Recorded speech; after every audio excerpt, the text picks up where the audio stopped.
მომრჩევლის რა არის პოლიტიკური ძალებისადმი. ჩვენ ვხედავთ ახლა სიტუაციას, ხვალ იკრიბება პარლამენტი, ხოლო დანარჩენ პოლიტიკოსთა ნაწილი, დიდი უმრავლესობა, მათი ხელსაწერს დეკლარაციას, დოკუმენტს, რომ არ აპირებს საპარლამენტო მუშაობაში, ცხოვრებაში მონაწილეობის მიღებას.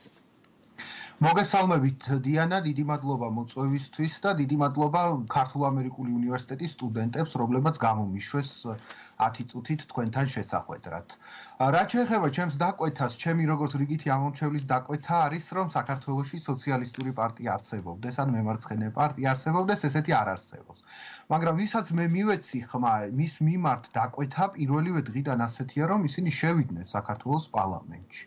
და გამოიყენონ ის რესურსები, რაც ამ არჩევნებმა გააჩინა.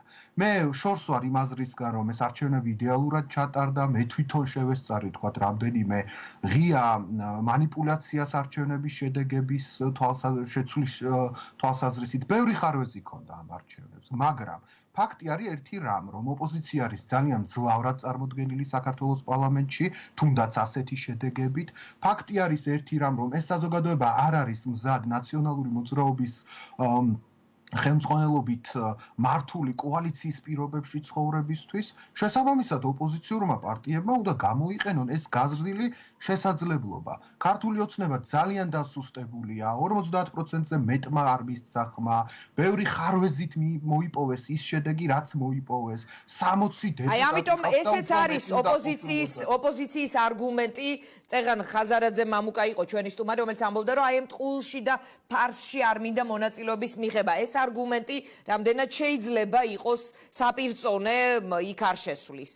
ეს არგუმენტი შეიძლება იყოს საპირწონე, მაგრამ არა ბატონი მამუკას მხრიდან, რომელმაც სანამ პარტიას შექმნიდა, მანამდე სალომე ზურაბიშვილს დაუჭირა მხარი, სანამ თქვათ პოლიტიკაში მივიდოდა, ამბობდა ის აიღო პრეზიდენტის ბრწყინვალების ორდენი სააკაშვილისგან და უამრავ სიყალბეში აქვს მონაწილეობა თვითონ მიღებული და მაინდა-მაინც ეხლა სურთ, რომ ან ყველაფერი მიიღონ, ან არაფერი არ მიიღონ და ჩემი გაგება ფიქრობთ, რომ უკეთესი იქნებოდა საპარლამენტო ცხოვრებაში ყველას ჩართვა?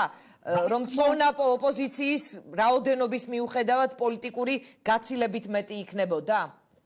თქმა უნდა, იმიტომ რომ ოპოზიცია არის ძალიან მრავალფეროვანი, ძალიან ასე ვთქვათ, მიმწოლი, ყველაფერზე წამსვლელი, ქართული ოცნების შემადგენლობაში კი არიან ბიოგრაფიის გარეშე დარჩენილი რიგითი კლერკები და შემსრულებლები და ტექნოკრატები, რომელთაც პოლიტიკაში მონაწილეობის არც გამოცდილება აქვთ, არც სურვილი აქვთ და ქარი საიდანაც დაუბერავს, იქით გადაიხრებიან. ანუ ჩვენ ყავს ძალიან რაოდენობითაც არ უნდა იყოს ქართული ოცნება წარდგენილი პარლამენტში, არიან ძალიან სუსტი პოლიტიკური თვალსაზრისით, თუნდაც ადამიანებთან კომუნიკაციის თვალსაზრისით, თუნდაც თავიანთი მედია რესურსებით, თავიანთი ავტორიტეტით. ახლა მე არც ოპოზიციის ლიდერებს არ მაქვს დიდი წარმოდგენა, მაგრამ მათ მედია რესურსიც აქვთ, კომუნიკაციის რესურსიც აქვთ, მათზე უფრო თამამებიც არიან. და შესაბამისად საპარლამენტო პროცესი და საპარლამენტო რესპუბლიკა არ არსებობს მარტო გამარჯვებულების და მარტო დამარცხებულების შემადგენლობით. მხოლოდ ყველაფერი ან არაფერი ამ პრინციპით საპარლამენტო რესპუბლიკა არ მუშაობს. საპარლამენტო რესპუბლიკის